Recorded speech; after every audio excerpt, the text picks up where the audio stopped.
In this video, I'll show you how to master the basics of drawing a tree. So there's a lot to unpack here. We've got the concepts of visual library, of form language, shape language, understanding primary form, secondary form, tertiary form. How do we kind of put all these things together? How do we make it fun?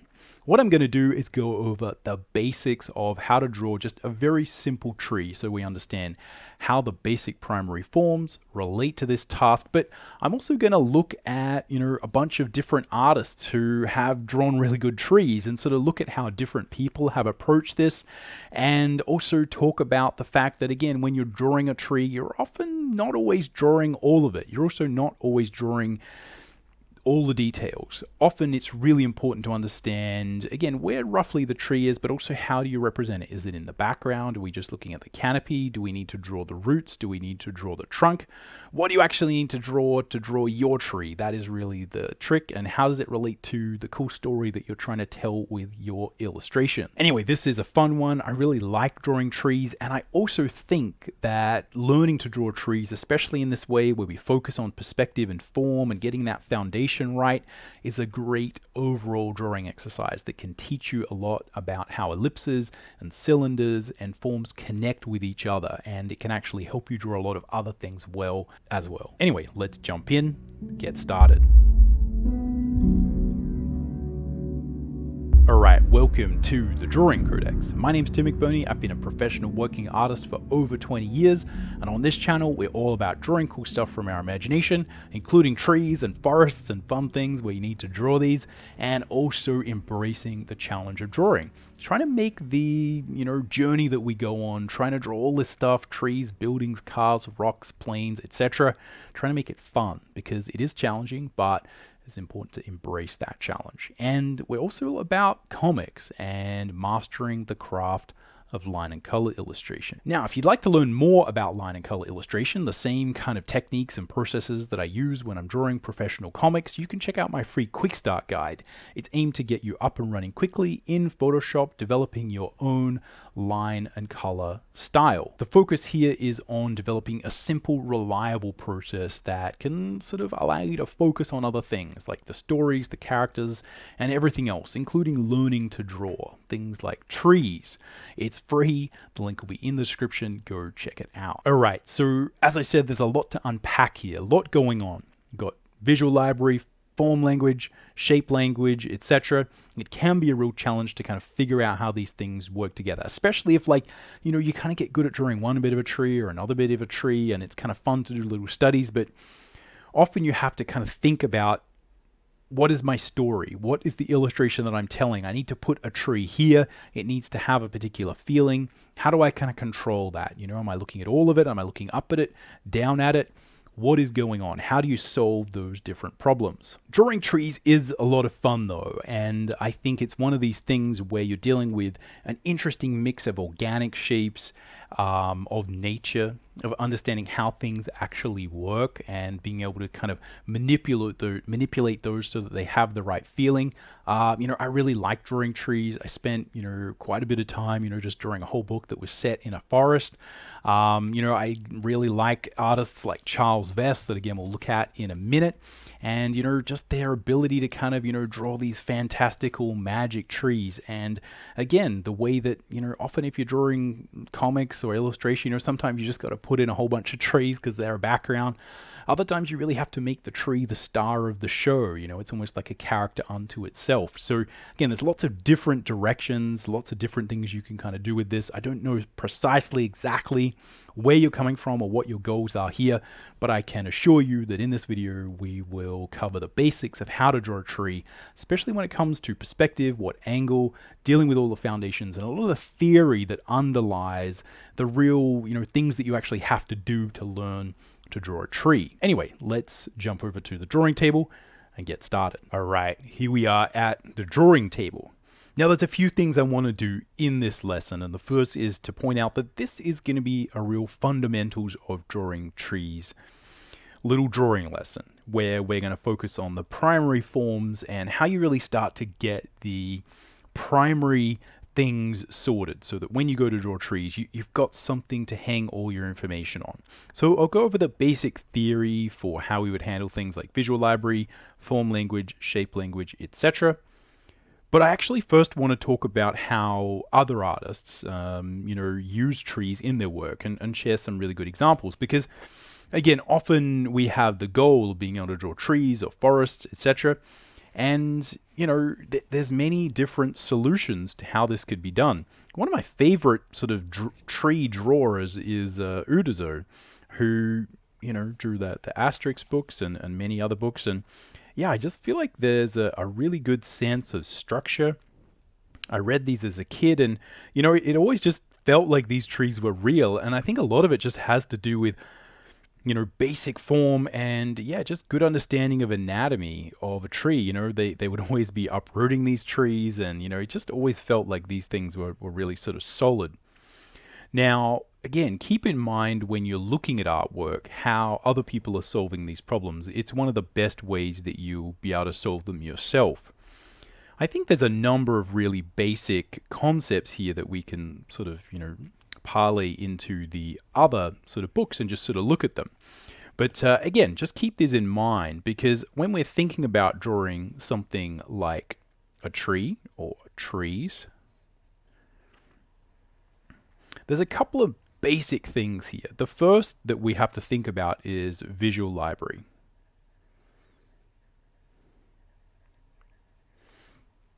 And that really is just the library you have in your head of different types of trees and I guess the fundamental tree itself, the form, the understanding, maybe on a scientific level, reference level, etc. It's just your library for how trees look. Now, within that visual library, there's a number of sort of subsets of information that you're typically going to use. And I think, the primary one there is form language. And what that's really sort of talking about is just understanding the language of the form. Now, one of the things I often like to use mostly when I'm talking about this is just the idea of sort of the cylinder. But, we could use sort of any simple tool to, give us a similar sort of idea. Here we've got one of these sort of pencil sharpeners. Now, again, the form language of this is more or less a cylinder. The form language of a lot of trees is also a cylinder. And there is a language of different sort of forms and subsets of forms when you're trying to learn to draw anything. And often it's just a matter of understanding how those forms kind of translate into things like trees. The second thing that we sort of think of here is the idea of shape language. And that is similar, but again, we can think of the difference between shape and form here. If we sort of imagine that we're drawing a branch, right? So the idea of form language is what is the form? What is the structure that we're trying to draw? And this is a matter of understanding dimensionality. How are all of the forms that we're trying to draw really going to work in 3 dimensions? So if you think of us sort of drawing a branch, right? The form language is going to be cylindrical forms, right? Maybe they branch off one another, literally, and, right, we sort of understand what the dimensionality of those forms are. And the more that you understand the form, the more that you'll be able to draw that thing and really have it feel like it has 3 dimensions. So form is really where we deal with dimensionality, perspective, etc. And we understand the form and our visual library as it relates to something like trees, but anything really. And we understand the form of it. Shape language is similar, but often what we're doing here is thinking more about, look, what are the shapes that are created? So I don't really need to know or understand the form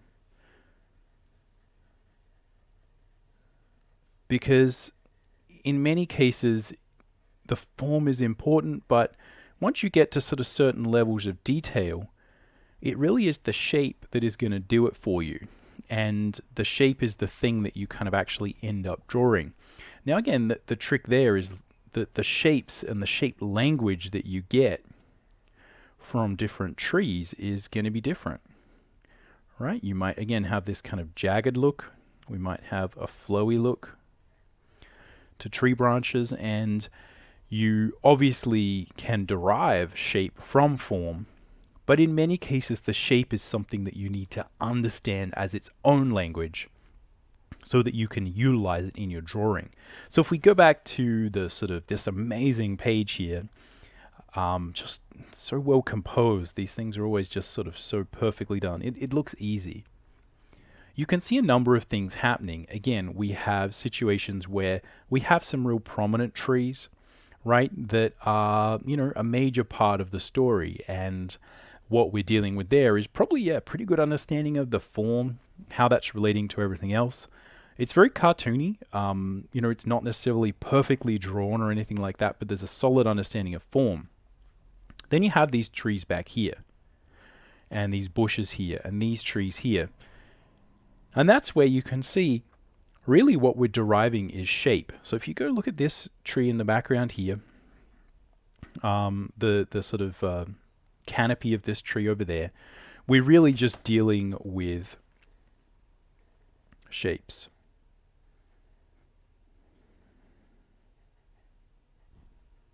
Right? And again, different shapes of different types are going to give us different feelings of different trees. Right? If every type of tree is different. So what this means is that when you think about learning to draw trees, we need to give some anatomy or structure or system to the information that you take in, so that when you are actually kind of looking at, we'll look at some reference. And now we actually have a bit of an idea for kind of, okay, what are we looking for when we see how other people use these things? And when you look at photo reference, what are you actually looking for? So increasing your visual library, what are trees, but also, again, understanding how other people are using either shape or form to represent the tree. The other thing that often is, a major sort of important thing to understand here, and this will be a big part of what we are, dealing with today, is understanding that, again, the thing that is often holding people back is visual library, both of shape and form. But typically people have a better inherent understanding of how to technically draw shape, right? Because it's a little bit simpler. You certainly need to express the lines, get them right. You need to sort of feel the emotion of those lines to heed your shape design language. But it's normally the form stuff that people struggle with in the beginning. And this is where we sort of, look at our foundation and break things down. Try and understand how cylinders are drawn. I have a whole video just on how to draw cylinders that I think I'll link to both below in the description and at the end of this, at the end card, because again, I think it relates directly to this, and I'll be covering those a little bit more as we go here. But when we're thinking about form, it's also good to break things down a bit. When we're thinking of form and understanding,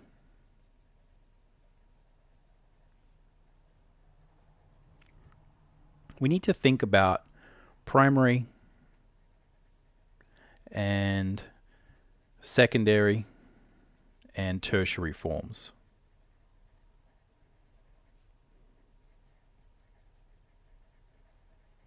So this is essentially your first order, your second order, and your third order forms, right?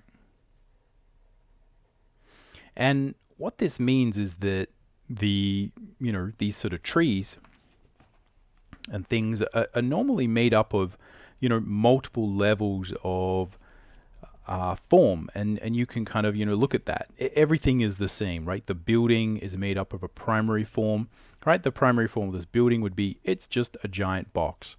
The, secondary form might be, hey, look, it's got these big arches in it. So we need to carve those out, understand the secondary form. And the tertiary form might be, again, the difference between the insets on these windows, the subtleties of all of the bricks, etc. So when we're looking at, going back to the basic idea of what we're looking at, the primary form of a tree is, again, a cylinder, right? It's going to be very similar to, again, some sort of cylindrical form. And the secondary forms are really going to be these kind of subtleties of how branches move, how they kind of connect together. So one of the biggest challenges is often, understanding if you have two primary forms, right? In this case, you might have one branch here and another branch here. The thing that will normally trip you up, on top of just understanding, like, how do you draw cylinders, it is where things meet. So it's where one branch will connect to another that you're going to want to look and find Visual Library and find those sort of form examples in your reference. So the secondary form, right, we could sort of think about this as like, how do they join together, right?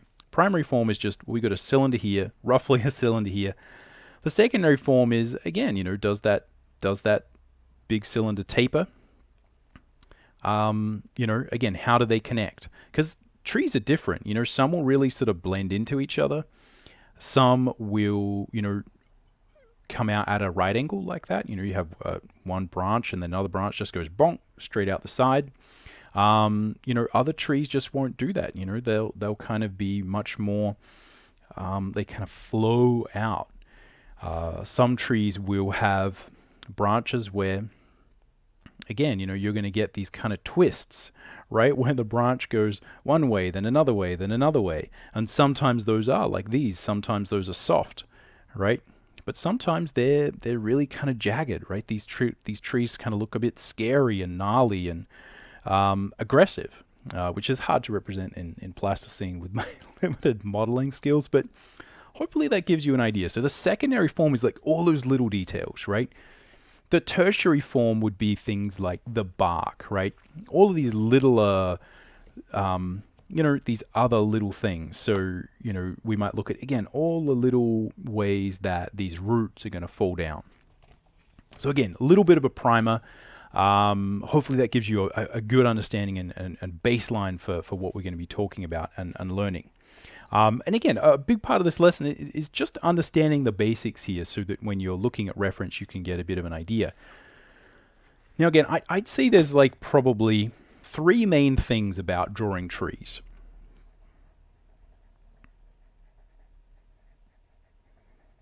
I'm kind of just thinking aloud, making this up. The first is right roots. How does it connect to the ground? The second is the trunk, right, / branches. And the third is the canopy. And what I do, again, is just pay attention to how people handle these different things. So here we've got another great example. Alex Elise is Siegfried. Amazing artist. Again, I often use this as a good example. Lots and lots of cool sort of trees in these books. And again, you can see where there is a mixture of shape language, form language being employed. And again, just pay attention to how the artist is kind of making those things sort of work. Again, my job is not to try and speak for other artists and try and say, hey, look, they did this for this reason. I really don't have any idea why other artists do things. I just think it's good to kind of look at how, different people handle these situations, and you can sort of look at often, again, when you're dealing with pages, you're having to understand a lot of how trees work and how these things function. But the tree that you put in is, again, a little foreground element here, a little background element there, some rough sort of texture to represent the canopy. And again, then you have to put it all in snow. So here's a good example. Got a forest scene, and yeah, just amazing, amazing work. Great examples of composition as well, but you can see that the idea of this being in snow and this being overlaid with, again, different layers of things is also really important. That would be something you'd need to look at reference for as well, build your visual library for how that functions. But again, you can see that in this case, there's no leaves per se. We're just dealing with branches and the shapes and how they kind of work. But again, you can also see there's a great control of form, right? We can see some of those branches are kind of going away from us. But again, like, look at what's actually being drawn in your favorite art.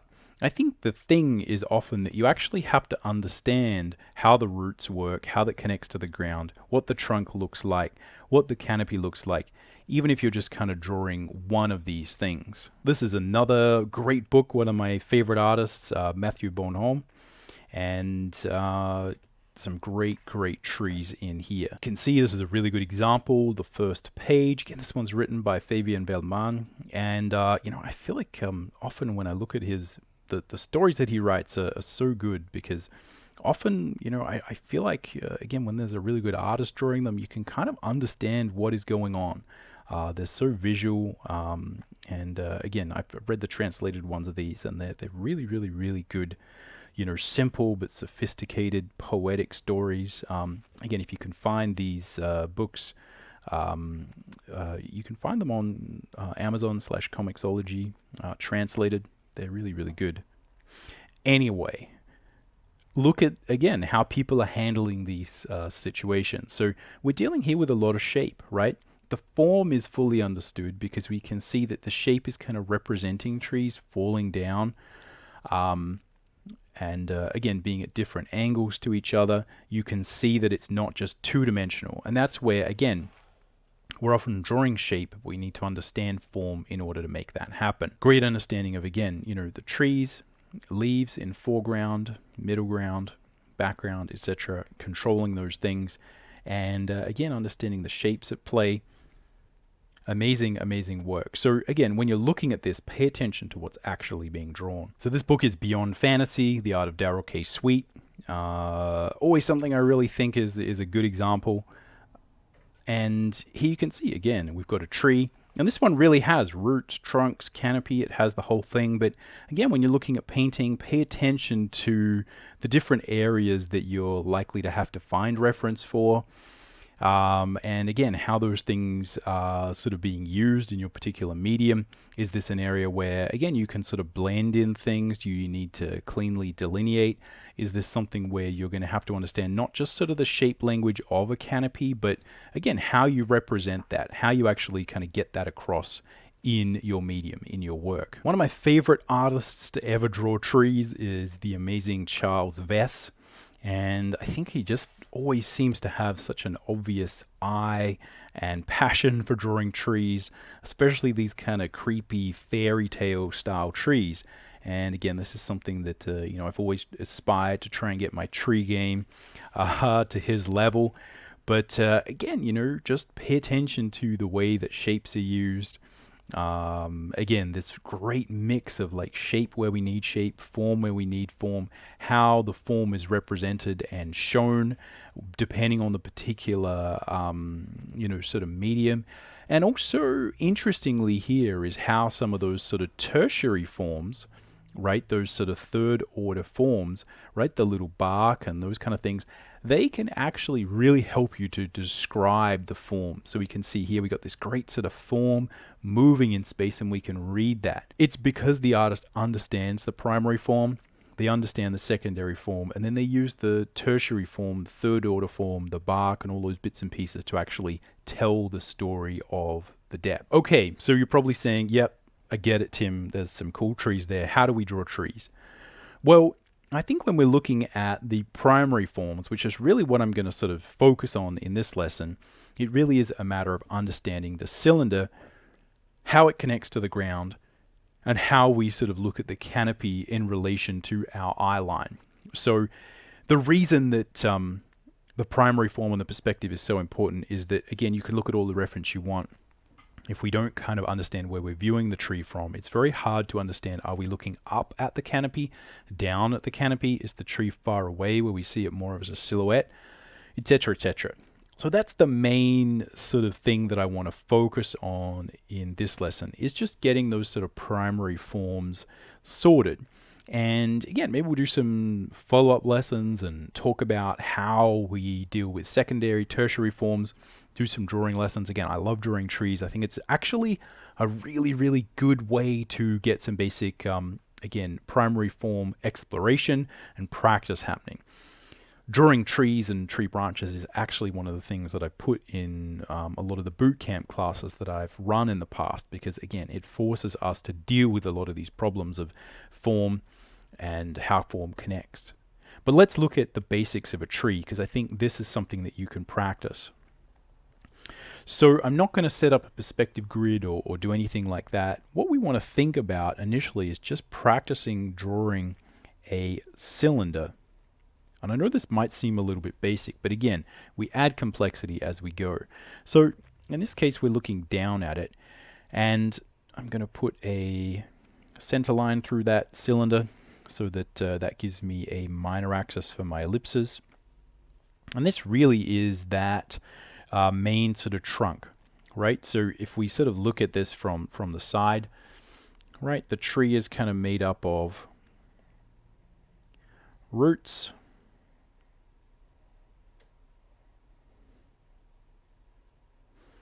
and then we have the trunk,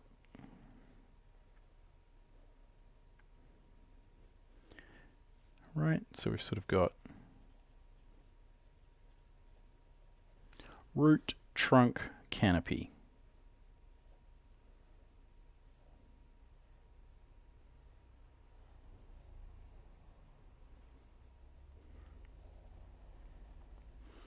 At its most basic level.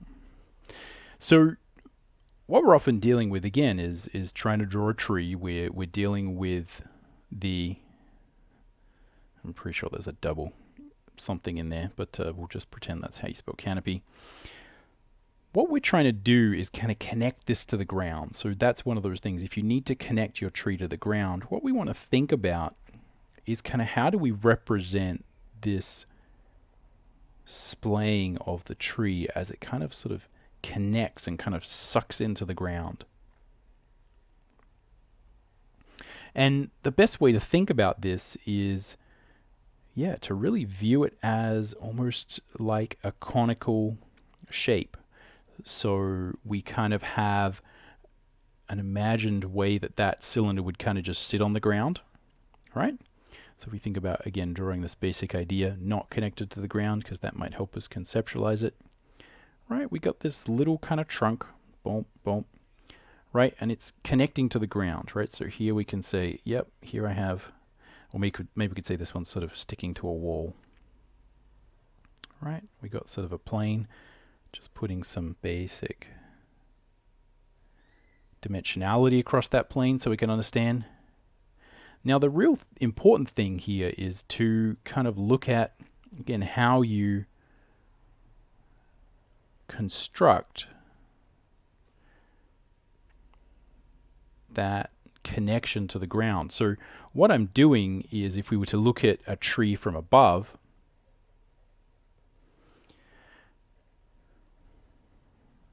right? If you look it down, you'd be seeing here's the trunk. And what you're going to see is that it's going to have these roots that are going to come out. Oh. Now, some of them are going to be longer than others, right? Some of them might branch off. Depends what kind of tree, etc., etc. Depends on the exact lay of the land.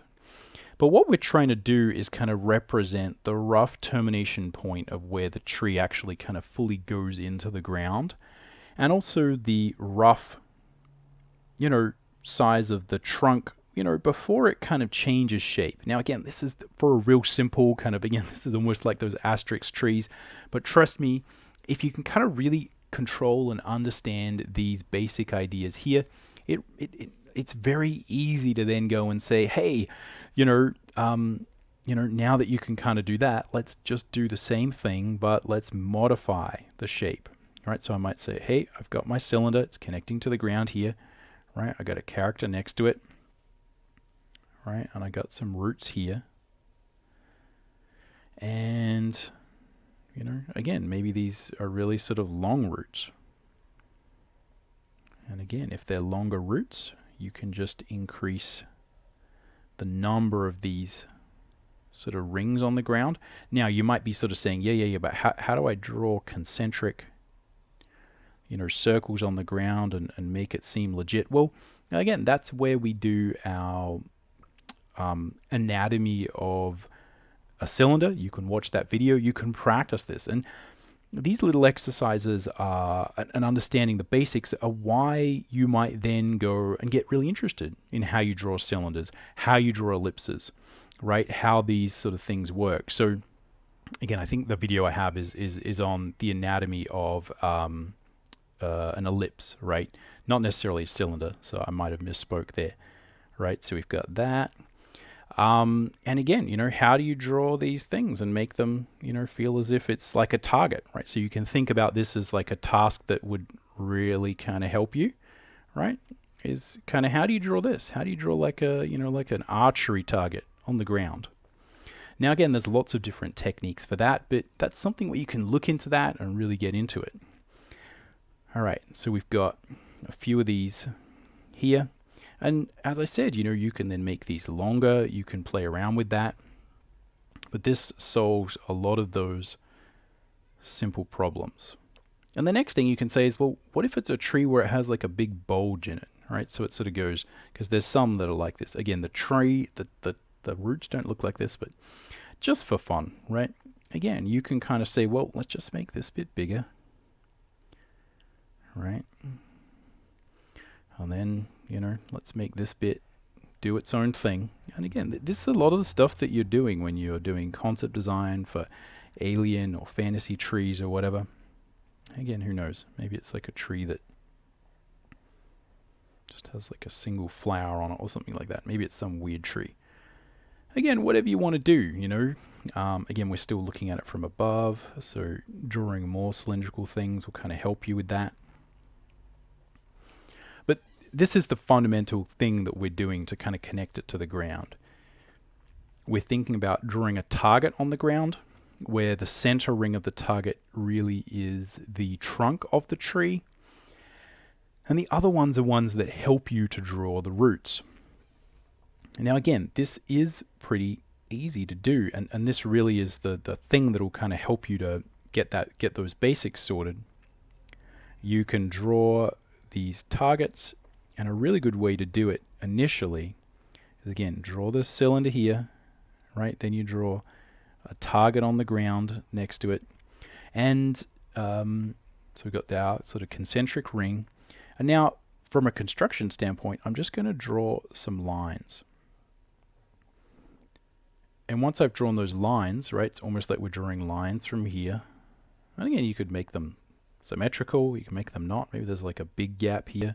So a few, I mean, who knows? I mean, trees are organic, right? There's not a lot of logic to that stuff. They respond to the environment. But again, once you've got that, you can either just, you know, we can take back that construction, or you can just kind of, you know, keep hacking away at it. And again,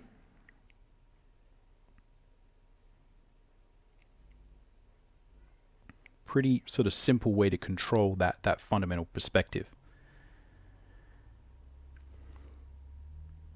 Yeah, we can think about the form, what's going on there, and then you can also think about secondary form, which is how you would handle this, right? Think about how the secondary form of those roots kind of melds into the main trunk. And again, that's something that it's its own little problem, and is you know, probably not what we're going to deal with quite so much in this one. In this one, again, I really want to just stick to primary form. So how do we deal with the canopy? Well, a lot of where the canopy will trip us up is where we're not really considering too much where we're viewing the tree from. Now, let's look at how we would sort of draw the canopy, from a very similar angle to what we've got here. So in this case, what I'm going to do is not worry about drawing the trunk because I'm just limiting these different problems. Right, so we've got the trunk coming up, boom, and then what we can do is a very similar thing, right, at the top. I'm sort of drawing a similar target style, right, sort of thing on the top of this trunk, and this is where we're going to see the branches kind of branch out, and they'll branch off the main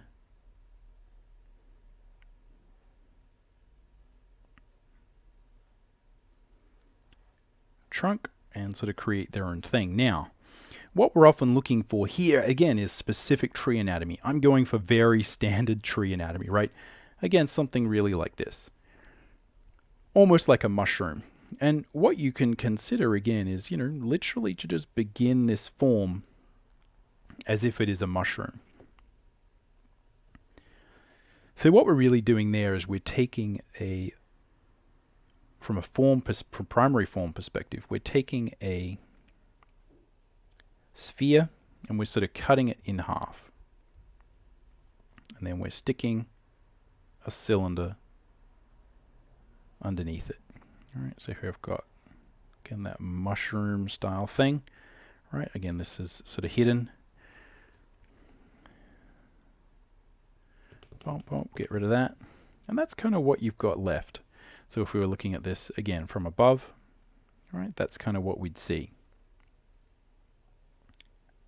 Now it is a bit of an optical illusion because you're looking at this and I kind of imagining I'm looking down, right? But what you can see is that this exact same thing would happen, right? If you just kind of imagine, no, I'm actually looking up at that. It's the same inversion of the same basic thing.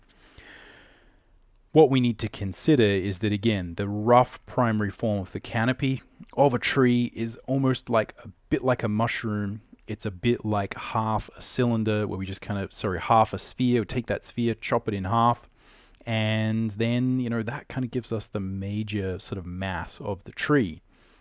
And again, what we would, build on top of that is, again, let's draw this from, right, slightly different angle. I'll make sure that this one is sort of drawn from below.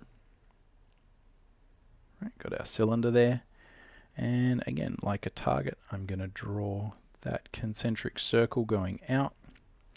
And again, draw that line through. So that gives me a good idea for where to kind of make the apex of that mushroom, right? All these lines that we draw help us, right? So putting the line up the middle helps me to make sure that, I don't accidentally make this sort of like a lopsided tree.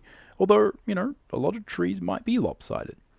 The key to all structural primary form drawing is to understand that if you can kind of draw the basic symmetrical, boring sort of version of something, then that immediately leads into it being a lot easier for you to then add asymmetry and character to it. So we start without character, and then we add it once we properly understand how the form is behaving and relating to our sort of understanding of three-dimensional space. Whoop. Slipped there a bit. So again, here we're looking up, and we've got that basic form. Now again, that's a pretty boring thing, and I totally appreciate that. Now the trick is that, again, trees are made up of two things. We kind of have the tree you see versus the tree you don't see. We've got roots that are going to continue down into the ground, right? And a lot of these roots you don't even see. We also have a lot of branches that are hidden by canopy. How much you draw of the actual branches or whether you focus on the canopy, again, a lot of that has to do with where you're viewing the tree from, how important those elements are, how detailed is it. The biggest challenge is understanding the primary form. That's what will get you through most of these problems. But again, what we can also consider to do is to look at the sort of branches of a tree from below, right? And sort of say, okay, here's where I'm sort of drawing the bottom of my mushroom. Again, this is from the side. Right, here would be the ground. Well, you don't often get a tree all the time that looks exactly like that. So this is where your form language, your reference, your visual library will help. Understanding how you actually get to the canopy that you see from all of these branches. So often what will kind of be happening is actually, you could almost delineate a secondary ring that kind of sits underneath here that would be sort of the lowest point at which you're going to sort of find branches splitting from the trunk.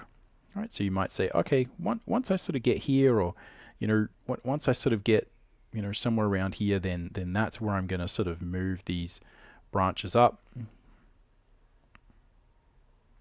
Right, we can sort of have a point here, or you can kind of say, actually that point is down here, and I'm drawing this line here as kind of where these branches are going to sort of pass through. And what that'll do is allow you to easily solve this other problem that you see on the ground, where you're dealing with foreshortening. So we are sort of drawing very small roots at the back, right? So you can see this root here is like very small. This one that I can see going out from the side is very long. And again, this one that is coming at me and is foreshortened is also short. Same thing here. Again, one of the major problems we're often trying to solve is looking at those trunks and branches in perspective. So you can add lots of secondary markers to help you with that form. And again, think about sort of drawing little lines and things here that will kind of help you to construct what is happening there. And the more that you actually look, like, where are these branches coming from? Where are they going? What happens once these branches separate from the trunk, right? Again, all trees are going to be different. But this is what will sort of get you started with that primary form. And the rest is understanding, as I said, those secondary forms. How do these things connect? What sort of shapes are they likely to make? How does this branch here connect to the main trunk? How do we sort of make up that canopy? And often what you'll find is that it's useful to think about branches as being, again, their own set of primary forms, right? We often have like this sort of twisty pool noodle, right, straw type of form. And on the end of it is kind of a mass of leaves. To simplify things, to a very high degree. And again, the primary form that you can draw there can be complicated, it can be simple, right? You might find that it is useful to kind of think of primary forms, right, as being a bunch of shapes that are kind of overlapping each other. That'll certainly help you with foreshortening, right? If we sort of think about drawing the branch of a tree, right, and we sort of see, okay, right, it's kind of going away from us, right? Maybe it kind of branches off here and then branches there. Again, just creating problems. Well, again, what you might sort of say is, and there's some of these leaves start here, right? And they create these different secondary / primary sort of shapes here. And it can help you to kind of put those in, not to just sort of feel out the mass of what's going on, but also to understand that, again, one of the major things that you're often dealing with, let me just get a slightly sharper pencil here, is that, when you're sort of drawing these tree canopies and things overlapping each other, what you're after is the feeling of kind of overlapping shapes where one set of this kind of canopy / bunch of leaves is kind of overlapping another. So roughing these in from a primary form standpoint can be a real good way to kind of avoid that overly sort of two-dimensional look, right? Where it's very easy to kind of draw like the tree just as sort of a big mass, right? Because again, that's what you would do in the background. But the more that you understand that often what we want is again a sense of overlap, and that's something that again you could like use to shade. So if you're painting, you can use those to understand where the forms are, right? And thus where the shadows are. Or it's something that you can use if you're doing line, again, to delineate overlapping shape, which is how you're probably going to solve this. So there's a few little sort of tips here, and hopefully that gives you both an understanding of how you would go about drawing a tree and how you would go about constructing the primary form, and a few hints on how you can deal with some of the secondary form things. Now, it's not a complete how to draw a tree. I'll do some extra videos. Again, let me know in the comments below, if you want to see something in particular. I've got one thing I want to do first before we kind of leave this, but again, just a simple one, but play around with these ideas. Play around with this sort of target on the ground, this concentric circle mechanism. It's a really good way to understand, again, where forms are changing, right? Where they're sort of, they stop kind of going out and they start going up, right? What's actually happening there? And look at the form of the form language, the visual library of the tree, understand how that works. Now, the next thing that I want to talk about, or the last thing that I want to talk about, is really sort of how these primary form things work in perspective. And again, I think that's a really, really important thing to do, but it's, it's also something that is a real challenge. So again, just a simple thing to sort of understand how these work.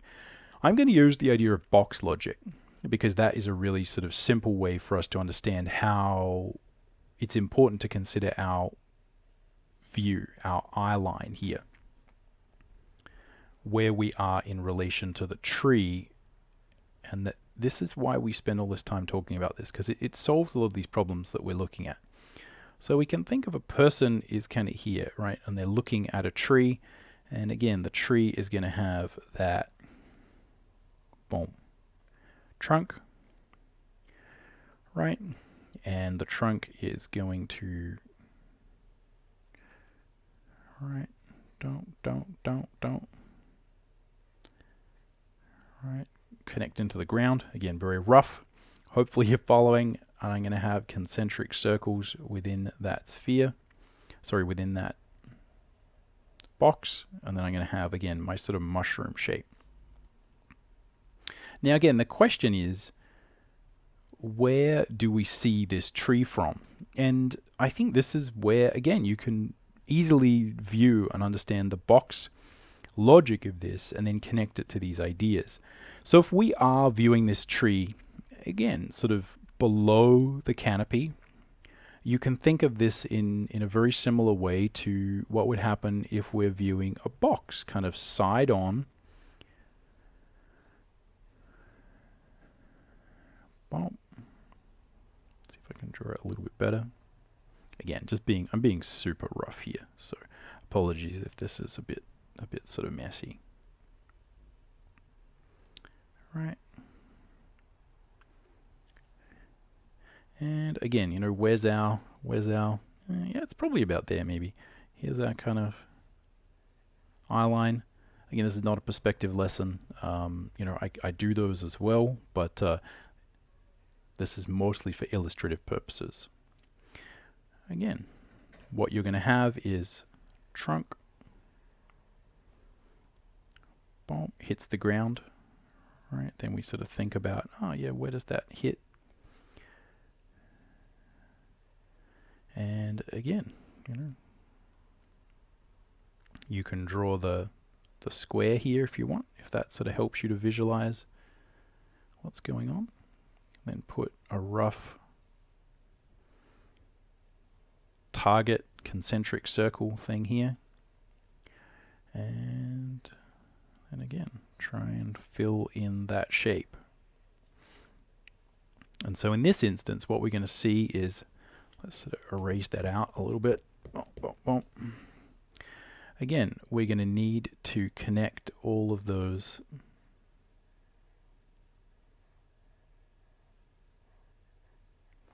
different things to the ground, and yeah, also think about, yeah, where do those, right?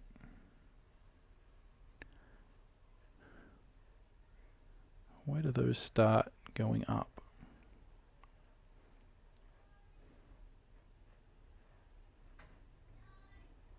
Etc., etc. So again, not the prettiest tree. This tree is for illustration purposes only. But that should give you an idea for, right, you know, there in that case, I understand the primary form. I can draw a tree where I'm looking at it. I can see both the way that it connects to the ground, and I can see up underneath the canopy. Now, if you want to sort of look up, you know, at it so that, you know, again, maybe we're kind of really looking up at the tree. Important to understand how, you know, cameras work. If you're looking up at something, you often can't see the ground. So again, often what you're trying to do in that case, again, is imagine that we are sort of looking up at something.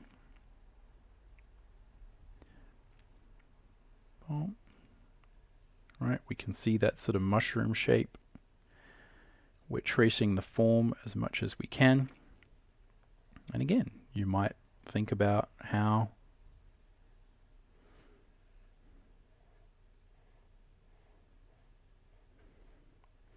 those branches, right, start to kind of enter that tree and make the canopy. Once you sort of have your sort of rough construction, then again, you can start to think about working on some primary form, secondary form. Again, you can start to break up and make this big sort of shape here be made of, you know, maybe some sort of more secondary forms. Now again, it's worthwhile, you know, thinking about what kind of shape these tend to make. Right, like at the end of a branch, what sort of shape do you get? Again, is it like, right? Is it more like sort of this, right? Do they kind of hang down, right, from the branch? Do they, you know, does the branch come up and, right? And again, it's kind of almost like that mushroom again, where, you know, you don't have a lot of foliage down below, right? It's kind of just sort of coming up like that. Again, you find all these trees are different, and then they kind of grow, and then they sag, and then they work again. So this is where, again, you start to look at those primary forms, you start to play around with it. But just think of, if you're kind of thinking like, okay, like how do I draw a tree? Where do I draw it from? Just think about like, well, if you had to put a box around the tree, where would you kind of be viewing that box from?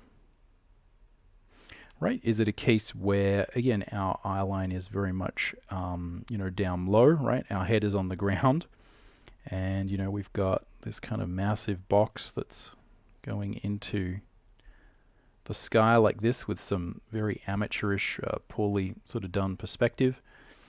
This is often what people are trying to do, right? These kind of problems that we find. Well, how do I draw a tree like this? You know, how does this kind of work? Again, just think of it like a set of primary forms. Try and solve the problem that way, and I think that will kind of get you through most of those problems. Often what you find is, again, you know, pleasing trees are drawn from very sort of specific vantage points, and, you know, those choices are really important. You also might be thinking of, yeah, you know, you saw a lot of those sort of Charles Vess images where we're looking down at the tree and we see the trunk. But again, what you need to think about is like, well, yeah, okay, but if I was to draw a box around that tree, right, you know, where would